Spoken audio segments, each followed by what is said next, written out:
Vous regardez l'émission Éco-Région en collaboration avec Romandie Formation et son brevet fédéral de spécialiste en gestion de PME. Déjà près de 400 leaders formés dans 30 secteurs différents partout en Suisse romande au sein de 4 centres de formation. Pour en savoir plus, rendez-vous sur romandieformation.ch.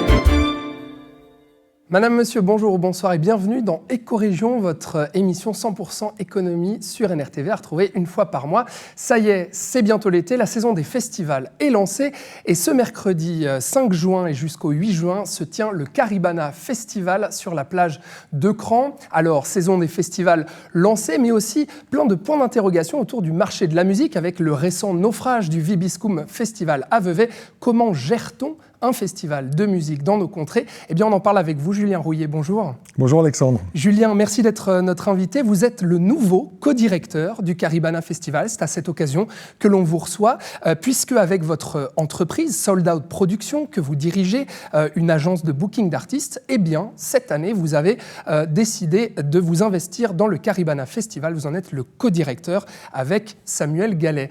On va parler de tout ça avec vous, du Caribana, mais aussi de votre entreprise.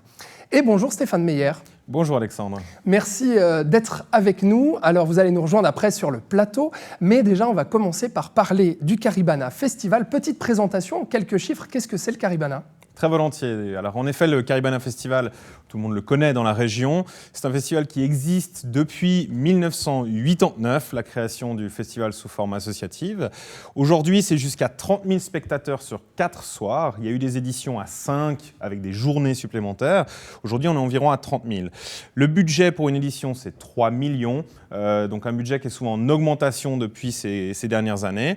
Un nombre de bénévoles sans quoi on ne pourrait pas faire tourner un festival comme le Caribana, mais également tous les autres. 650 bénévoles travaillent pour ce festival. Et en 2024, la création d'une société anonyme. On était sous association, on est devenu une société anonyme cette année, avec l'entrée également de la nouvelle direction, comme on en a parlé. Stéphane, il se pose beaucoup de questions autour des festivals et surtout de cette offre pléthorique. On dit souvent, il y a trop de festivals. Alors, dans les chiffres, qu'en est-il ? Dans les chiffres, on voit en effet que l'offre dépasse largement la demande. Ces dernières années, on a une augmentation de 160% de l'offre culturelle manifestation musicale en Suisse, alors que la demande augmente aux alentours de 30%. Donc une offre qui dépasse largement la demande. À quoi c'est dû ? Est-ce que les festivals maintenant font un peu une guerre pour obtenir les personnes ? Ou est-ce qu'on ne propose pas des offres culturelles. On va justement poser la question après à notre invité. Par contre, l'intérêt des gens, d'un point de vue culturel en Suisse, il est là pour la musique. Oui, on voit que malgré tout, l'intérêt est en progression, alors que les autres activités culturelles classiques, comme les musées, les expositions, stagnent ces dernières années. Il y a quand même une augmentation de l'ordre de 5, 10, 15% annuel sur tout ce qui est festival et concerts de musique. Et justement, on peut passer au graphique suivant qui dit aussi plus ou moins la même chose sur les concerts et les manifestations. Oui, si on va un peu plus dans le détail par activité culturelle, on voit que c'est la deuxième activité culturelle, c'est les concerts et tout ce qui est de l'ordre de la musique, et puis les festivals en tout genre. Donc 72% de la population suisse va au moins une fois dans un festival ou un concert, donc c'est quand même une part de la population importante. Un des gros enjeux de ce marché, Stéphane Meyer, c'est bien sûr, on en parle partout, la flambée des cachets des artistes. Oui, alors les artistes ont dû un peu changer leur modèle d'affaires. À l'époque, c'était les CD qui étaient rémunérateurs. Aujourd'hui, c'est les concerts et festivals qui est plus rémunérateur. Donc plus 100% de cachets. Donc on a doublé le cachet des artistes, principalement des têtes d'affiche au cours des 10 dernières années. Et alors que les prix des billets ont augmenté que de 25%, comment les festivals font pour absorber cette augmentation de cachet avec seulement 25% d'augmentation des prix des billets pour que ça reste attractif et que tout le monde puisse y participer. Ça, c'est pour les festivals, mais puisqu'on parle concert et puis domaine de la musique, on va s'intéresser à l'entreprise Sold Out Productions aussi, qui fait du booking d'artistes et de l'organisation d'événements. Oui, alors Sold Out Productions est également une société qui a quelques années, bientôt 20 ans, avec la fondation en 2006, tout d'abord des associés qui ont ensuite créé une structure d'entreprise, la création du Beat Festival qui est l'un des plus gros événements que gère cette société, mais également des dizaines d'artistes en termes de booking, et un chiffre d'affaires de 3,5 millions pour 7 collaborateurs, qui est plutôt très intéressant, donc plutôt une bonne moyenne. Alors, quelles sont les activités principales de Sold Out Productions ? Comme on a pu le dire, une grande partie, c'est l'organisation d'événements et de concerts, 80% des activités, 10% du booking d'artistes et 10% de prestations de services, c'est-à-dire de soutenir également d'autres prestataires qui organiseraient des concerts, qui viennent chercher le conseil auprès de spécialistes comme Sold Out Productions. Et donc, on en déduit un petit peu où est-ce qu'elle tire ses revenus, hein ? Oui, alors on est à peu près sur une échelle à peu près similaire. 80% c'est la billetterie, 10% le booking d'artistes et ses fameuses prestations de services, et ensuite 5% de sponsoring, relativement bas, hein, mais on est dans la société et pas le festival ici, et puis 5% bar et catering lors de manifestations. Merci beaucoup Stéphane pour cette présentation. Je vous en prie, rejoignez-nous ici donc sur le plateau d'NRTV. Julien Rouillet, on est à 2 jours du festival, du Caribana Festival. Comment ça va ? Pas trop le stress ? Comment se passe la billetterie aussi ? Est-ce que vous êtes serein ? Oh, pas trop le stress, ce serait beaucoup dire. Évidemment, à 2 jours du coup d'envoi du festival, forcément, il y a une certaine pression, surtout pour la nouvelle équipe dirigeante, pour qui c'est la première édition. C'est aussi au sein de Sold Out Productions, c'est notre premier opener. Donc, c'est un joli challenge. Et puis, oui, il y a quand même un petit stress à 2 jours du coup d'envoi, mais on est relativement serein. Ouais. La billetterie fonctionne bien. On est à peu près dans les chiffres qu'on avait imaginés à ce stade. Donc ça devrait bien se passer.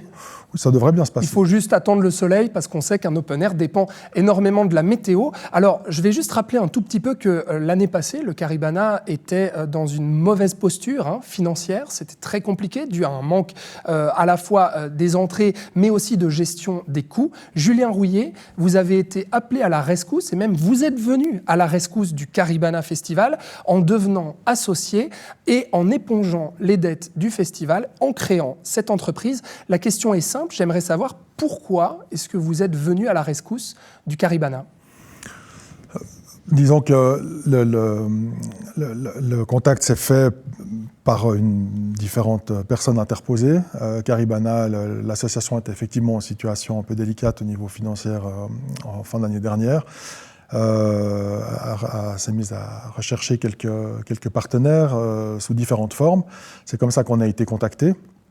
Et puis nous, ce qui nous a tout de suite plu dans cette possibilité, en fait, c'était d'avoir un festival d'été dans notre portefeuille d'événements. Donc ça a été ça le moteur, en fait, des discussions avec l'association Caribana. Et puis, voilà, on a assez rapidement trouvé un accord, ou en tout cas une formule qui convenait à l'ensemble des parties pour pouvoir aller de l'avant. Et puis effectivement, ensuite, très concrètement, s'investir dans le festival et dans cette nouvelle édition. Stéphane Meyer, c'est pas banal, ou bien ça arrive dans certains cas tout de même, mais c'est vrai qu'on peut se dire, il y a un festival qui est mal en point, qui a des dettes, et puis d'un coup une entreprise qui arrive comme ça à la rescousse, il faut arriver à gérer ça. Oui, alors on voit que les festivals de manière générale, sauf quelques grands festivals, tous ont quelques difficultés ces dernières années, post-Covid également.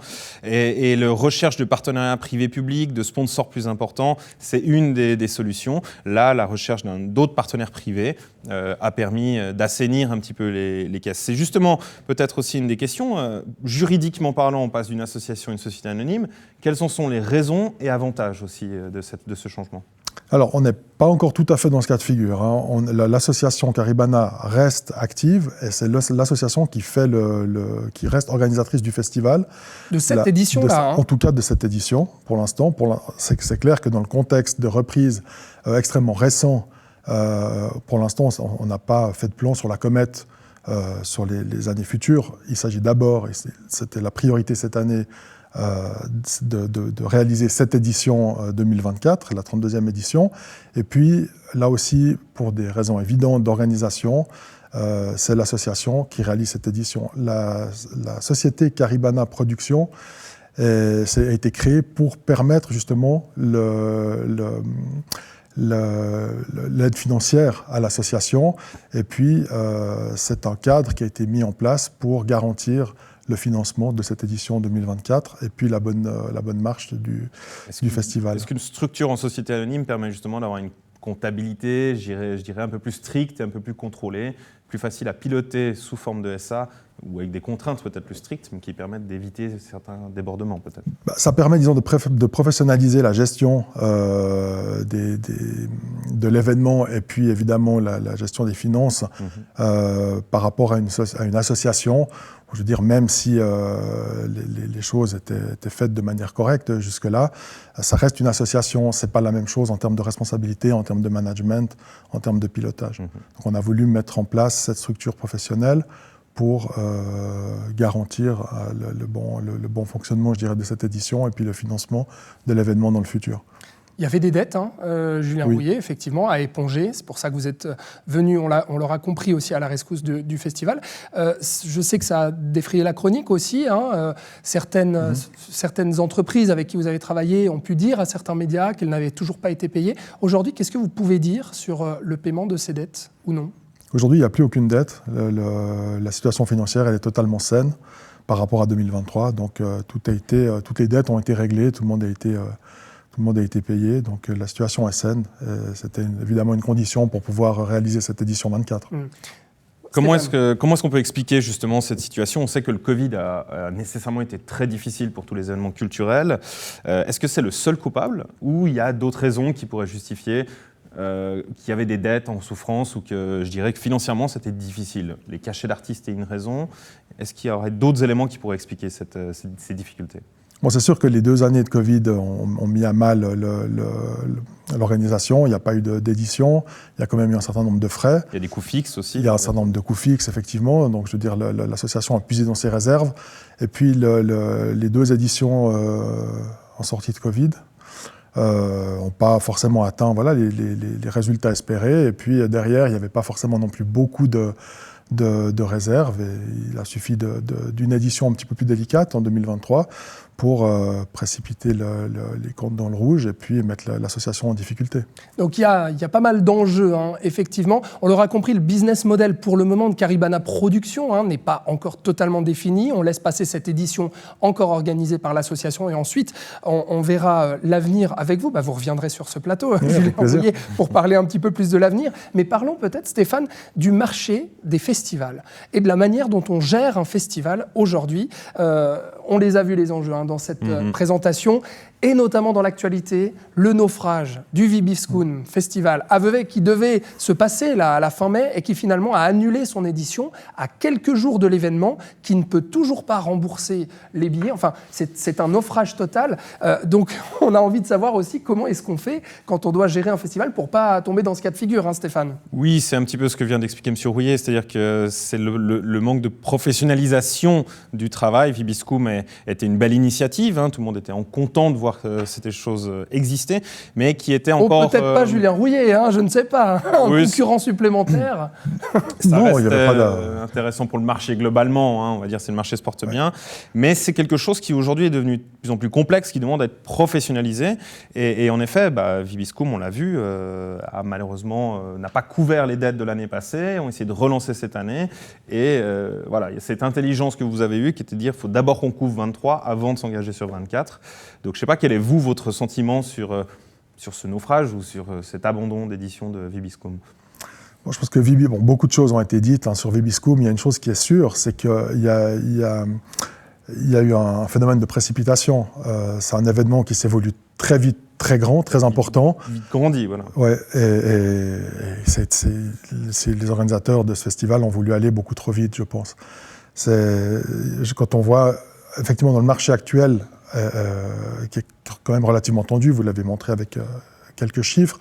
On a parlé vous avez évoqué d'autres exemples, sans les nommer, peut-être de festivals qui ont connu un peu la même trajectoire que Caribana, avec une société privée qui vient à la rescousse, pas très loin d'ici, le Venoge Festival. Oui. Exactement, mais le Venoge Festival a déjà une certaine ancienneté. Caribana, c'est 30 ans. Il y a des racines solides, il y a un ancrage local qui est extrêmement fort. Vibiscum, c'est un festival qui n'a pas pris le temps de s'implanter et de s'établir, en fait. De grandir naturellement. Et de grandir de manière plus organique.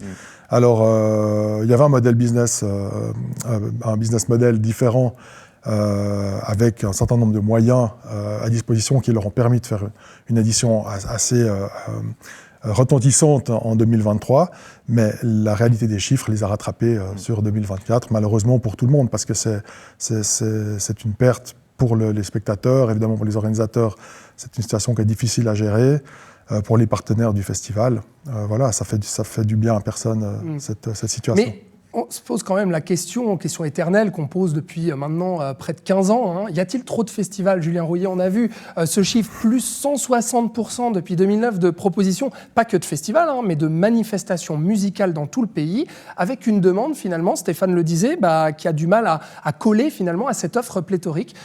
Votre réponse, est-ce qu'il y a trop de festivals? Est-ce qu'il y a trop de musique, trop de concerts chez nous? Il y a énormément d'événements, énormément de concerts, d'événements culturels et de festivals en été. C'est difficile de dire trop. À quel moment est-ce qu'il y a trop? Il y en a trop quand il y a des festivals effectivement qui se retrouvent en difficulté financière. Donc peut-être que c'est ça effectivement le signal depuis quelques années. En tout cas, c'est de dire qu'il y a une offre, vous l'avez aussi souligné dans votre présentation, qui aujourd'hui surpasse la demande. Comment on peut expliquer l'augmentation de cette offre ? Est-ce que c'est parce que c'est facile aujourd'hui de créer un événement musical? Tout le monde veut le faire? Il n'y a pas de contraintes juridiques? Il y a trop de subventions? Comment est-ce qu'on peut expliquer? Je pense d'une part que c'est très attractif de créer un festival, de créer un événement. Il y a quelque chose qui est excitant. C'est à la portée d'à peu près tout le monde. Il n'y a pas besoin d'avoir fait des études scientifiques extrêmement complexes ou d'avoir obtenu un diplôme pour organiser une manifestation. En Suisse, tout le monde peut le faire. Il suffit d'avoir un numéro à la Suisa pour déclarer les droits d'auteur, d'avoir une boîte aux lettres, enfin pignon sur rue, quoi. Et puis derrière, vous pouvez faire une manifestation. C'est facile de créer, mais ensuite, c'est pas facile de la pérenniser. C'est ça qui est compliqué. Ouais. Alors comment on fait, justement? Je pense que c'est un travail de longue haleine. Ça, pour n'importe quel acteur aujourd'hui de ce milieu-là, ça passe par du travail, de la patience, et puis effectivement un développement organique de l'entreprise ou de l'événement. Je crois qu'il n'y a pas vraiment d'exception à ça. On voit que les festivals les plus établis aujourd'hui, ceux qui vendent les billets le plus rapidement, sont des festivals qui ont le plus d'ancienneté. En tout cas, le plus d'ancienneté sur un territoire donné. Alors, il y a l'exemple de Paléo, évidemment, qui est un peu l'événement phare des festivals d'été en Suisse romande, avec Montreux qui est sur un autre modèle. Les deux ont plus de 40 ans d'existence. C'est des festivals qui tournent, je veux dire, qui ont vraiment pris le temps au cours des décennies d'établir leurs projets, de s'ancrer localement, même internationalement pour certains plus Donc que d'autres. si on vous comprend, votre but avec Caribana, c'est de pérenniser ce qui existe aujourd'hui, cette histoire, ces valeurs aussi locales. Ça, c'est une chose, mais il y a des rouages, on imagine, quand on gère un festival comme ça. Quels sont vos rouages à vous, Julien Rouillet? Je ne peux pas vous donner, j'ai pas de botte magique ni de les conseils, ni de formule secrète. Je pense qu'il faut une certaine rigueur dans la gestion, de la gestion des finances, évidemment. Je veux dire, c'est clair, et je pense que c'est peut-être là que Caribana est arrivé un peu au bout d'un modèle ou de sa première vie sous cette forme associative, avec cette organisation-là. Il faut arriver à pérenniser aussi les acquis, à s'appuyer sur les valeurs d'un événement ou d'une organisation, voir quels sont les points forts. Vous l'avez mentionné, le Caribana a un ancrage local extrêmement fort. C'est quelque chose qu'on découvre, nous, cette année, en participant au projet, à quel point c'est ancré régionalement. Et ça, c'est des choses sur lesquelles il faut s'appuyer pour développer le projet. Stéphane, il y a aussi quand même il faut prendre des risques aussi. Quand on est un festival, quand on est un agent d'artiste aussi, un booker d'artistes, un organisateur de concerts, c'est pas dit que si on programme la star du moment dans une salle avec une certaine capacité, ça fasse venir le monde. C'est ça. C'est un peu le jeu du funambule que doivent faire des bookers d'artistes ou des festivals. C'est le choix des têtes d'affiche qui vont attirer assez de monde, mais qui coûtent cher et qu'il faut quand même amortir. Donc c'est toujours une prise de risque, déceler les talents qui vont faire l'actualité cet été pour qu'on puisse déjà le booker. 6 mois avant, voire des fois même plus. Donc c'est vrai que c'est un petit peu un jeu d'équilibre. Il faut oser prendre des risques et il faut savoir les gérer aussi, j'ai l'impression. C'est là aussi que stratégiquement, intégrer une entreprise de booking d'artistes qui a comme cette expérience, cette vision du marché un peu plus large est intéressant parce que finalement, on serait allé chercher le conseil ici, là on l'intègre à l'intérieur, ce qui peut être une valeur ajoutée, un supplément. Ce qu'il faut préciser encore pour le Caribana par rapport aux autres festivals, comme Montreux, Paléo et d'autres, c'est que le Caribana a un terrain qui est limité. Il est impossible pour eux de gagner 1 mètre carré. Il y a des barrières naturelles qui existent, alors que les autres ont tendance à augmenter progressivement le terrain pour augmenter aussi la capacité et donc la billetterie. Là, le Caribana, malheureusement, ne pourra pas le faire. Effectivement. Julien Rouillet, cette gestion du risque, comment est-ce qu'on l'acquiert, justement ? Il faut déjà aussi soi-même avoir le goût du risque, et puis après, il faut savoir le gérer. Comment on fait ? Oui, ça, c'est une qualité première, je pense, pour être organisateur d'événements, de concerts en particulier ou de festivals. C'est la même chose, il faut avoir un certain goût du risque parce que c'est une activité qui est risquée. Il n'y a pas ou peu de certitude dans ce métier. Donc c'est des choses qu'on apprend aussi. On apprend à construire, je dirais, un benchmark, d'avoir aussi sa grille de lecture par rapport à des événements passés, que ça a été des succès ou des échecs. Et puis derrière, il y a de toute façon cette composante de risque qu'il faut savoir gérer. Beaucoup de risques sont incontrôlables, que ce soit des risques liés à la météo, ou à peut-être l'actualité politique qui va faire qu'un artiste va aussi décrire la chronique. Comment est-ce on essaye de mettre une notion de risque là-dessus ? Vous n'avez pas le choix, vous devez le faire si vous voulez vous lancer dans cette grande famille des festivals ou des promoteurs de concerts. Il faut être prêt à tout perdre. Il faut être prêt en tout cas, il faut être prêt à perdre. Et à s'adapter aussi à ce gros enjeu. On a vu le chiffre tout à l'heure, l'augmentation énorme des cachets des artistes. C'est un des plus gros enjeux pour les organisateurs de concerts et de festivals aujourd'hui. D'ailleurs, le budget du Caribana augmente encore. On est passé il y a quelques années encore à peine 2 millions. Aujourd'hui, on est à 3 millions. C'est encore plus que l'année précédente, ce qui s'explique, j'imagine, par ces augmentations-là des coûts. Alors, comment est-ce qu'on fait pour gérer ça ? Parce que c'est la folie des grandeurs d'année en année. Comment est-ce qu'on fait pour garder ses marges, j'ai envie de dire, et puis ne pas augmenter trop le prix des billets ? C'est l'équation impossible. Il y a l'augmentation des cachets, il y a l'augmentation des coûts aussi. Depuis le Covid, ça c'est aussi un effet qui est venu s'ajouter à l'augmentation des cachets qui datait plutôt effectivement de l'effondrement de l'industrie du disque. Et puis le Covid est passé par là, et puis les coûts d'infrastructure, exactement. Sécurité également. Exactement.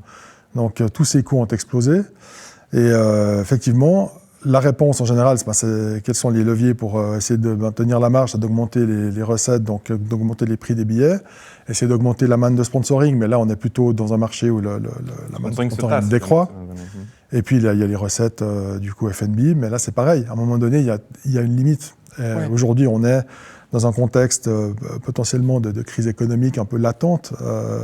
On sait que les porte-monnaies des ménages souffrent depuis la fin du Covid, puisqu'il y a aussi eu une augmentation d'un certain nombre de coûts, assurance maladie, électricité, etc. Et donc vous retrouvez, vous, à devoir essayer d'absorber cette hausse de coûts, donc de pousser vos recettes à la hausse, donc d'augmenter vos prix. Face à vous, vous avez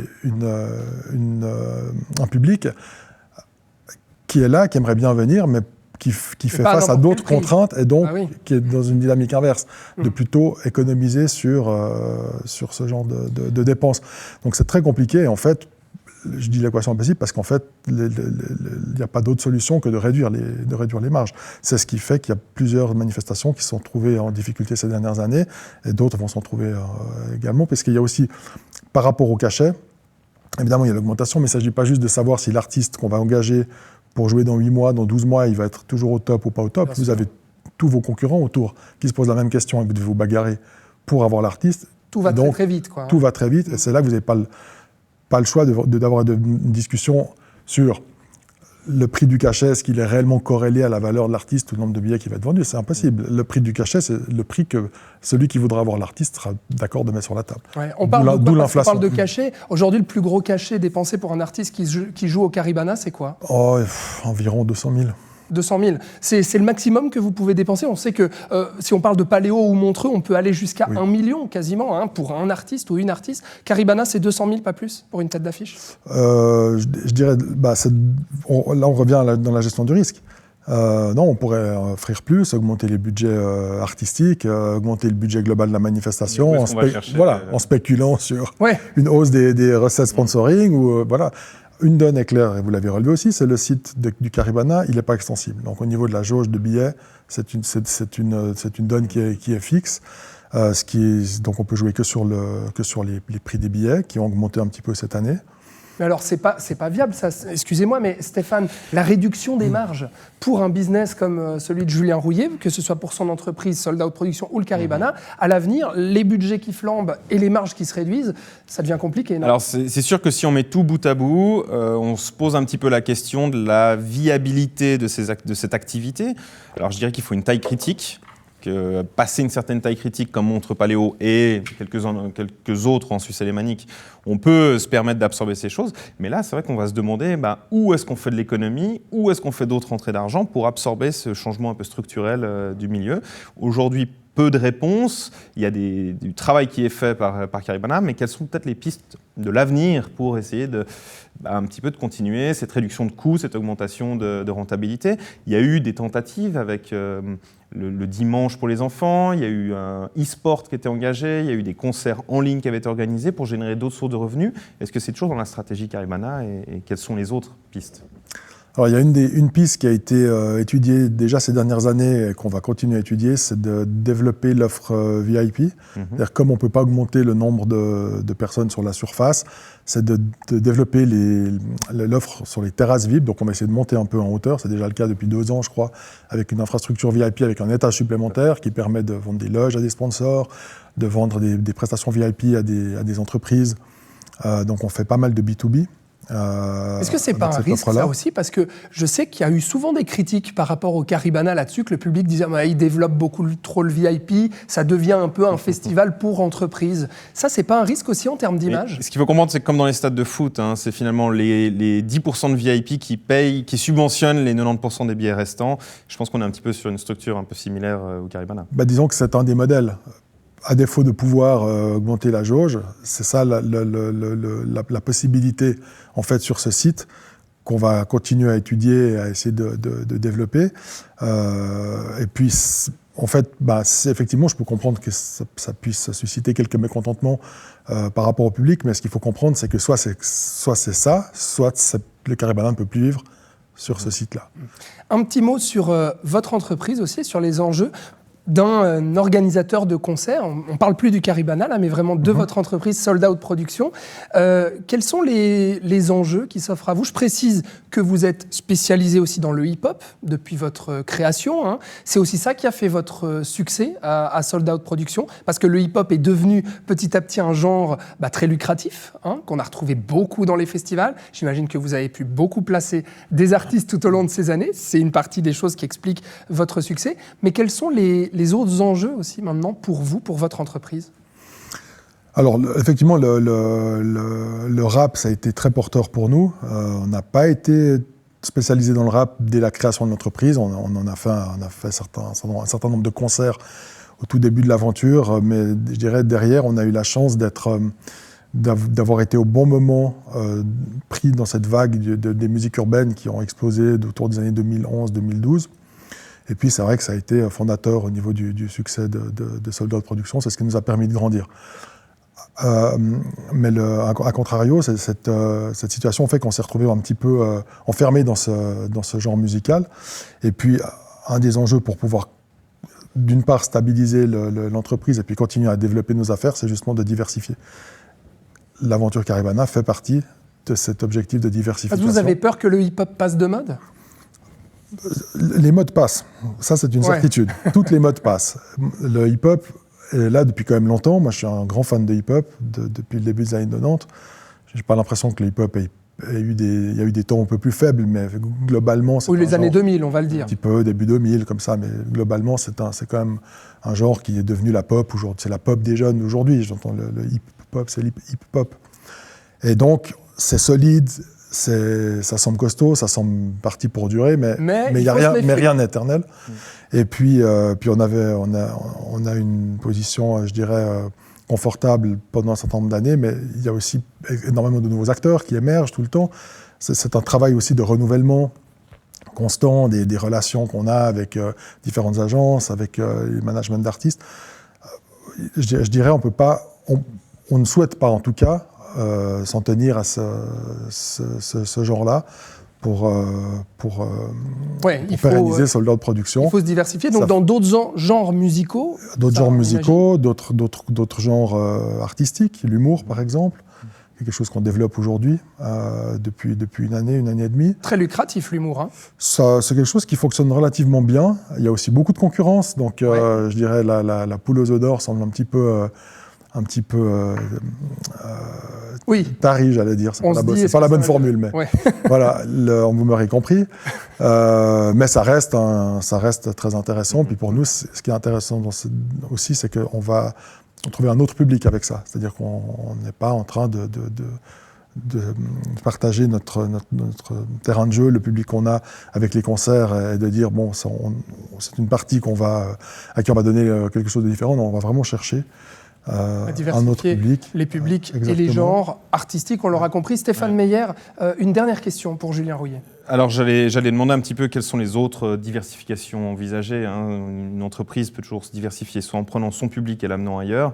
Vous amenez votre compétence et vous allez l'utiliser pour d'autres choses. Sauf erreur, vous avez aussi l'ambition dans des événements autres que la musique. Votre corps de métier, c'est organiser, booker, gérer des événements. Est-ce qu'il y a d'autres un petit peu projets ou déjà des projets en cours qui sont amenés à grandir à l'avenir ? Alors, on a mis un pied l'année dernière dans le monde de la création de contenu et des réseaux sociaux. On le fait depuis longtemps pour le compte de nos propres événements, c'est-à-dire en termes de marketing digital. Mais on a des youtubeurs et des influenceurs. Voilà, on a repris une manifestation, une convention dédiée aux youtubeurs, aux influenceurs qui a lieu à Palexpo, qui s'appelle le Royaume, anciennement le Royaume du Web. Et c'est également un événement, donc il ne s'agit pas de votre savoir-faire. Notre savoir-faire et puis nos réseaux, nos contacts. Et là-dessus, ça a été compliqué, Julien Rouillet. C'était une édition compliquée, exactement. C'était pas une aventure on peut parler très lucrative. Comment ? Est-ce qu'on peut parler d'échec ? Sur l'édition 23, oui, c'était un échec pour nous, c'est clair. Maintenant, ça arrive, ça fait partie encore une fois du métier. Donc, Comment on rebondit justement quand on est entrepreneur comme ça et puis qu'on met ses pièces à un moment donné sur quelque chose qui ne marche pas ? Comment on fait pour se relever puis se dire, bon, là, on va se relancer sur autre chose et puis hop, le Caribana. Voilà, on se relève, on regarde à côté et puis on dit, un festival d'été qui cherche des partenaires et on s'est remis directement dans cette aventure-là. Bon, il ne reste plus qu'à vous souhaiter déjà une belle météo. Merci. Et puis des beaux moments qu'on a l'habitude de vivre au Caribana. NRTV sera présent, bien évidemment. Merci beaucoup à vous, Julien Rouillet, d'avoir été avec nous. Merci de m'avoir invité. Directeur de Sold Out Production et nouveau co-directeur du Caribana Festival. Stéphane, merci. Avec plaisir. Bon, alors, on ira boire un verre ensemble au Caribana parce qu'on va fêter la fin de saison. Avec joie, pour la fin de saison et faire une petite pause estivale. Voilà, Éco-Région, vous l'aurez compris, est en pause estivale. C'est la dernière de cette saison. On se retrouve en septembre pour toujours plus d'économie et d'analyse aussi des business, des entrepreneurs et entrepreneuses de notre région. Merci d'avoir suivi ce programme. Je vous souhaite une belle soirée sur Nyon Région Télévision.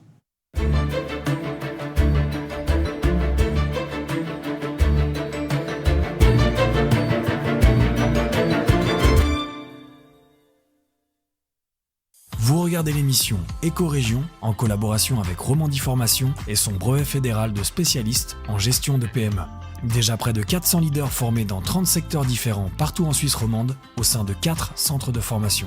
Pour en savoir plus, rendez-vous sur romandieformation.ch.